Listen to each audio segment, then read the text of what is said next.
violations, but I mean, you know, you have legal counsel that can speak to your liability.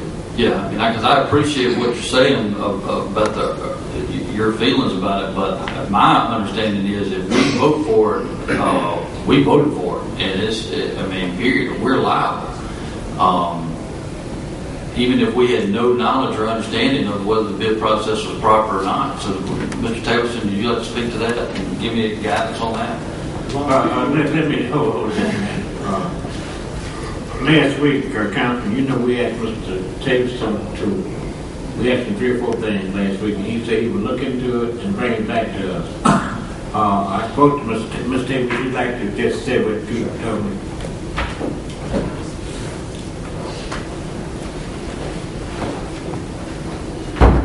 Peter Taylorson, City Attorney. Mr. Brunson spoke to me before the meeting, and what we have are 2 issues. One are allegations of impropriety within the Community Improvement Division, and there were questions asked last week about any impropriety. Our office, the Office of the City Attorney, followed up on that, asked for certain information, received information on Friday that I reviewed that caused me to ask another series of questions. And I'm still gathering information, and hopefully we'll be prepared to address you by tomorrow at 6 o'clock. The other issue, Mr. Whitwell, is whether you can vote for these claims. We will provide you a memo that outlines what state law allows you to do, and then you can, based on that advice, decide how you want to vote. And we will put that in writing, and you will have that by the end of the day today. And that will be for all council members as to how you're held liable and those questions. I think Mr. Lamone had a question. Well, I think what the city attorney said is appropriate, that we need to get that information. The mayor was commenting on our liability, and I think that he's right except to one point. When you become alerted to possible problems, if you don't take the proper action to see if they're corrected or that there is no problem, and one of our avenues of taking proper action is to call on the city attorney to come up with as much information as possible so we'll be well informed on our vote. So I agree that we can't be held liable for every little thing that happens that we may not be aware of, but once it's been alerted by Mr. Patton with numerous letters and things of that nature, we just sit up here and act like we've never heard anything, then of course I think that the pendulum churns a little bit. So that's why it's good for you to come in and straighten out. And my interest in this, because I'm really sympathetic to anybody that's trying to do work and get paid, because I know it's very difficult. But I just want the right thing to be done. I don't want people's feelings or some kind of personalities to be invading into the province of business. And I'm not saying that that's what's happening, but I'd say that is at least the allegation being made. And I don't know whether it's right or wrong, but we do need to find out. So I'll be looking anxiously to see what you have. Okay. Thank you, Mr. Lumumba. And you weren't here last week, Mr. Lumumba, when we had the special meeting. But just so you'll know, I never met Mr. Patton until last week. So to the extent the allegations of personalities conflicting, which I've heard as well, Mr. Lumumba, between community improvement and Mr. Patton, I want you to know that the office of the city attorney has not been directly involved with Mr. Patton to that extent. I think one of the deputy city attorneys may have written a letter at some point, but I didn't meet him until last week, so we're going to separate that out. I think the broader questions are, is there liability to the city council if they make claims that are presented on these 2 topics, 1, and 2, what is going on in community improvement with respect to these allegations of impropriety? Do they have some merit? And so, what are we going to do about it? If not, why are they being alleged, and what are we going to do about it? Can I just sneak this in there? I just want to add on the other side is that the community improvement, this is the first event that I'm aware of where they've been challenged for these kinds of improprieties since I've been on the council. And I do know that they have been very cooperative with us when we call them and say one thing or the other in terms of trying to get them to help out our constituents, generally speaking. So I'm not trying to throw mud in their face. I'm not trying to do that, but I'm always concerned, regardless of who's challenged. I get anybody to be above challenge, So concerns there. Thank you, Mr. Moon. I think you probably articulated mine as well. Thank you, Mr. President. Let me say, we have an item, a discussion item on 41, where we'll talk about this, and at that point, I'm going to make a motion that we go into executive session actually to discuss that. But in the meantime, I want to be sure that Mr. Moon mentioned, about business, and I support the idea of being sure that everybody treated as fairly as we possibly can treat them.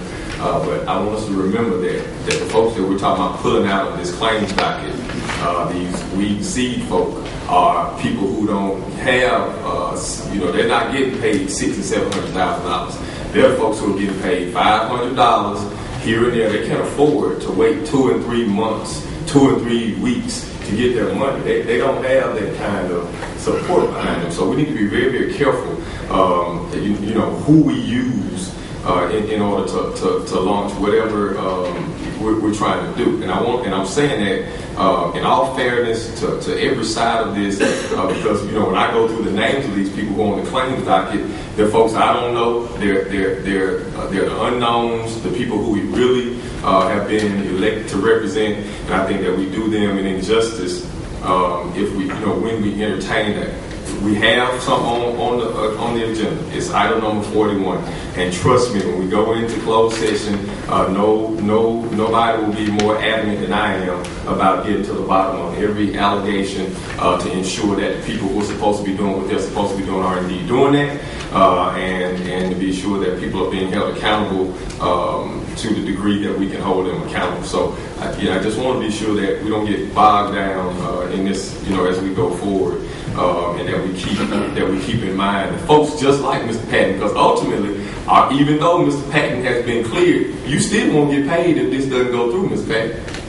You still won't get paid. So and that doesn't help you at all. That doesn't help you at all. And I just want to be sure that we're clear on that.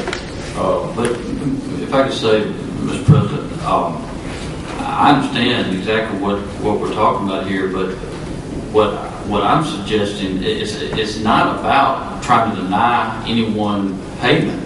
Matter of fact, until I feel that my conscience can dictate that I can vote for this part of claim, I would make the same amendment I made on Wednesday, both for 20 and 21, which would include Mr. Patton. I'm not trying to do something, trying to do a favor just for one person. That's not my intention. My intention is making sure that my conscience is clear that every contract was properly awarded and that subsequently the work was properly done. I think the mayor has addressed my second question about the fact that they are standing behind the fact that all of these people have done the work properly.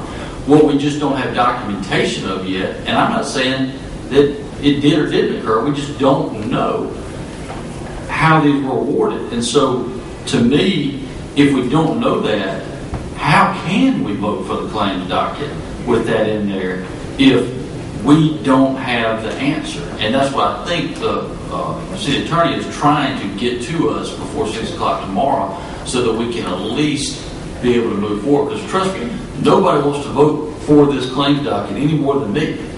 And this is not about some excitement over voting against the claims docket. I do not want to vote against the claims docket. But I also don't want to be held liable for, as Mr. Lamuna said, for when questions are swirling and I'm not heeding those questions. And that's my concern. Okay, let me. I'm going to ask a question. What exactly is the payment to this particular individual? So where is it? What exactly is the payment? In dollar How amount? much is it? Mm-hmm. What is it, $1,000? $1,300? Okay. $1,300. Well, having voted on millions and millions and millions of claims dockets in dollars all these years,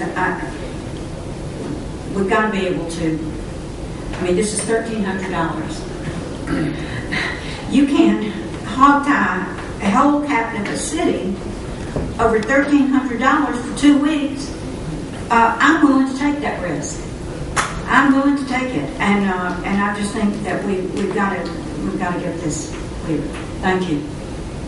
let me say this, Mr. City Attorney already said that he's gonna do what we asked him to do. We also, Councilman Yarborough, as you said, we have it on here.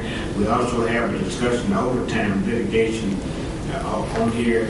And my understanding that we might have to go into executive session on both of those items on tomorrow night. And we have about 40-something items on the council agenda. And we need to think about that tomorrow. And I'm not talking to everybody because everybody's not here. But we'll be here all night tomorrow night, you know. We need to come here and move as quick as we possibly can through the council, through this agenda, because we don't know how long we can't have the executive session until after we have gone through that. And we have to think about that. And I hope that we will.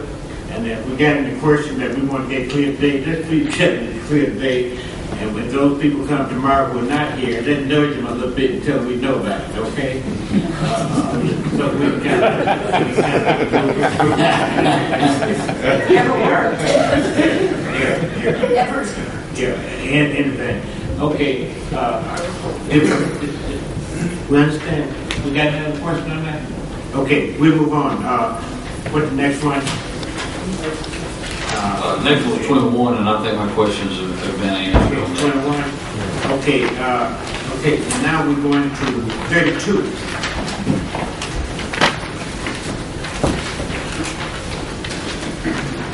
I think that was me. Yeah. That's what you. Oh, Ms. Mumm.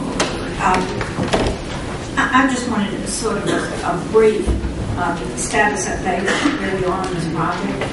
This is in the domain of complete our acquisition.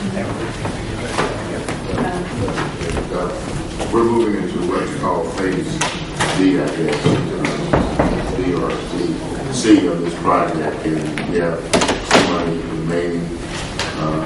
We're going to try to, there's a job there on Grant Street that we're trying to straighten out. If you go down, turn into Tulu, going heading west on Canada, but you turn into the traffic signal there. You go another 50 to 100 feet, over to the left is Grant Street. And what we're trying to do is make that intersection neat.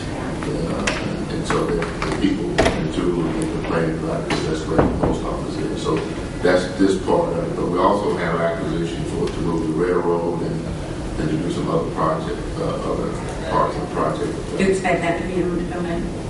Dan can talk about that. Dan Gay, Public Works. Yeah, as the mayor's saying, we're actually actively working on 1C, but a lot of this property is under the 1B for the Geis Randall connection.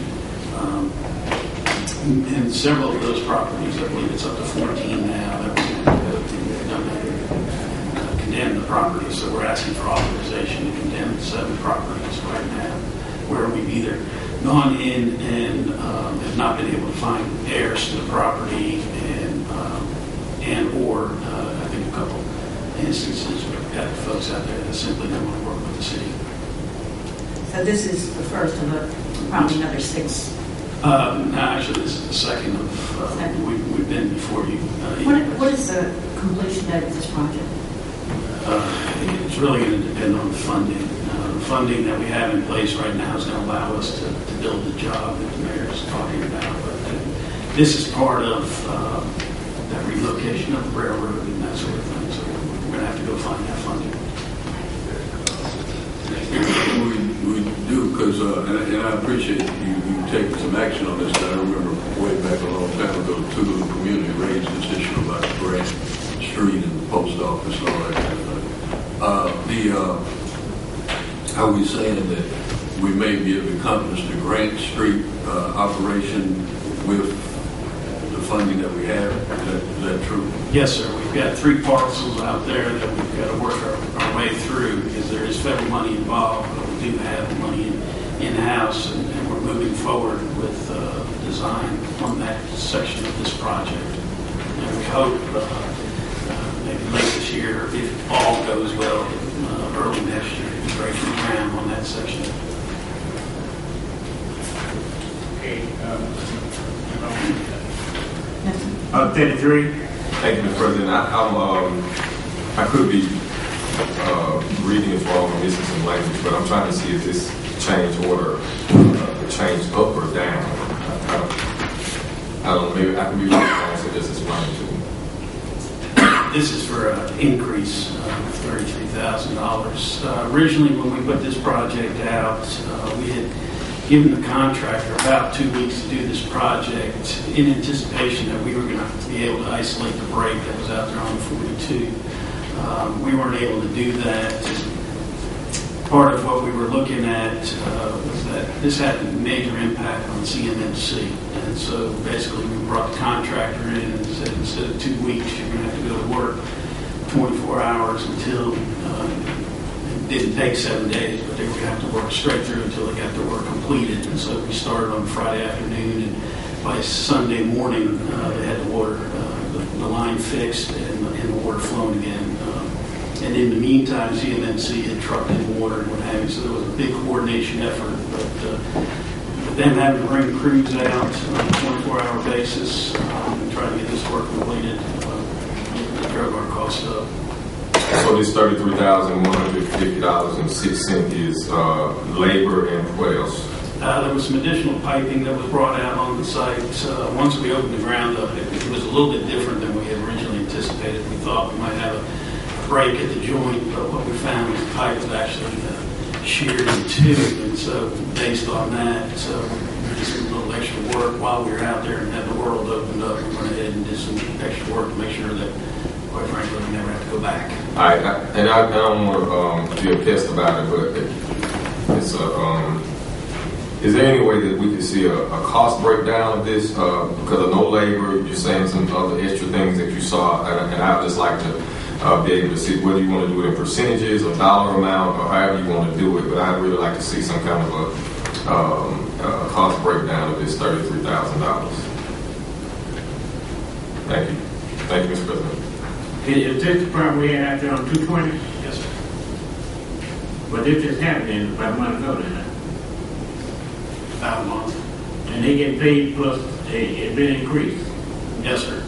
Again, because of what we requested for them to do, instead of giving them the 2 weeks, and some of the problems we were having trying to get that break isolated and the impact it was having on the hospital, we just knew we had to go to work and couldn't stop till we got it fixed.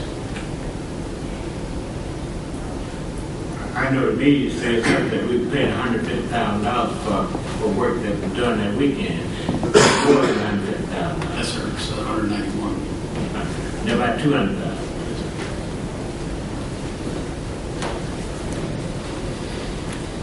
Thank you. I'm number 34. I just wanted to know if this, I know that the architecture firm was here once for raising some issues with us. Does this settle that in 3A? Okay, thank you. That was my question on that. I know that I've talked to these folks about this issue going back as far back as April of last year. Yeah, I know that the money was not budgeted, but I know that we were denying the claim. So it is officially understood that the first work that they were asked to do, they were asked to do it on property that the city of Jackson did not own, and therefore we asked for the redesign, and this is the expense of that redesign. Is that correct? The previous administration, they had gone in contract to do basically what you said, but this, we've had many, many conversations with them, as you can imagine. We've got it resolved. Thank you. When is the completion date on that project? You know, It's going to be sometime next year. when is it? Next year sometime. Next year?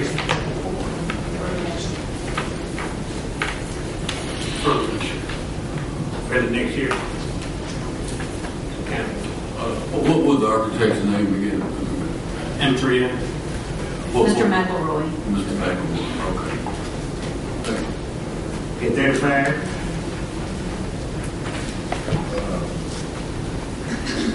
I wanted an explanation of exactly what the law firm that we're retained will be doing. It says filing condemnation proceedings. What are we condemning? Again, this is part of that West County Line Road work. We're asking this to come in and do that heavy lifting for us. Apparently there's going to be some legal time, some court time, that sort of thing. That my understanding from the legal department, they don't have the staffing right now to be able to handle all this, and we'll be handing it over to this firm. So they're condemning some private property? Yes. Okay. So are these houses or just vacant land? My understanding, there is no relocation as part of this work. This is mostly taking properties off of either the front side or back side of properties as we try to widen this road and add some drainage easements and that sort of thing. Okay, thank you. Okay, 36. Hey, Mr. President, just by way of definition, I'm trying to find out what are alternates.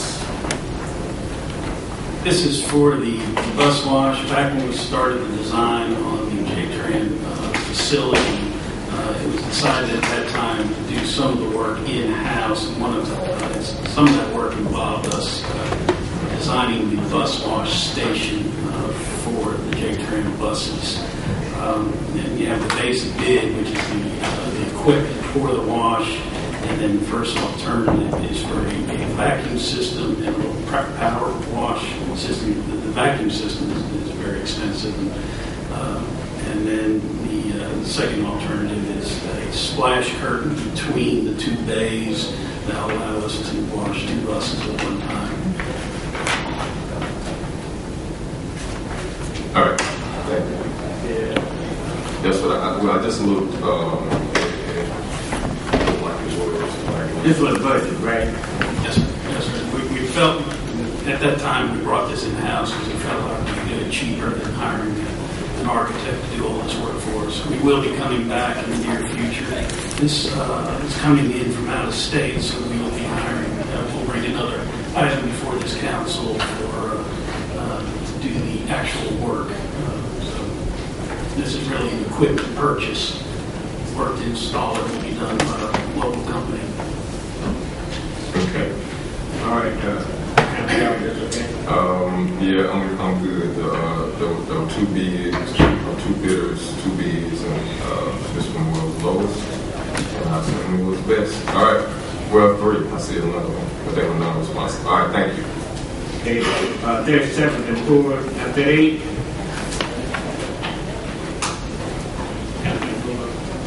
Yes. Okay, this is apparently a sole source purchase. Can you just give me a rundown on this 38? Yes, sir. This is the membrane system we use out at the water plant. It's called a seaweed membrane. It's actually from a firm out of Canada. And this is what we traditionally do and have been doing for the last 4 years. They have the ability to monitor our filtering system, which they monitor daily. They look over our shoulders and make sure we're maintaining it and keeping it in good stead so we can keep the warranty up. And certainly if we start running into any trouble, that either we fly our folks up there or they come down to help us maintain this filtering system. Sole source meaning that this was not available through anybody else. Correct. Okay. 40. 39. Thank you, Mr. President. Actually, my question is about, I received a phone call this morning. I just want to kind of check and follow up on it. Someone called and said that they woke up this morning and work was being done in their yard, and wanted to know about notification and how notices are issued when they're getting ready to do this. Is there notification? Is there a mandate that there be notification, and how much? Yes, sir, and I think I'm familiar with the phone call. We think that was a utility company. It was not my understanding any of the city forces out there, but normally we do. So you've already addressed it? Yes. Okay, all right, well, good. Thank you. Okay. So we already discussed part of it. Well, I think that it would be a good idea to, I like at this time make a motion to go into executive session. We can deal with 41 and 42 actually. You mean tomorrow? No, I don't want to do it tomorrow. Tomorrow night maybe. We can knock this out today. I want to do it tomorrow night. I thought we'd do it your regular. Okay, that's fine. We can do it tomorrow night.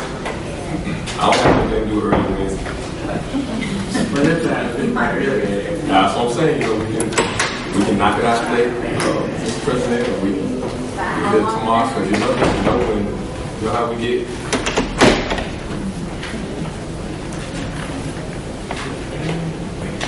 Oh, he suggested wait till tomorrow.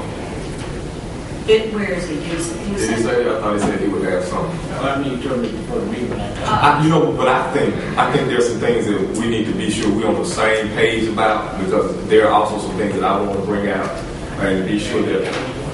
Well, I want to be sure that when he comes tomorrow, that I don't come back with some stuff that he doesn't already know about. All right, that's fine. I can talk to him about that. But now, is that gonna make us move past tomorrow night? Then? Yeah, I hope so. I'm gonna move it, put it out. Okay, that's all I need to do. Y'all definitely, okay? Yes, sir. Okay. Now you know I will. Okay, that's right. Now I'll call you questions. Oh, okay. Do we have anything else? It is close to 12 o'clock now. Okay, thank you very much. Council meeting 6 o'clock tomorrow night. 6 o'clock tomorrow night.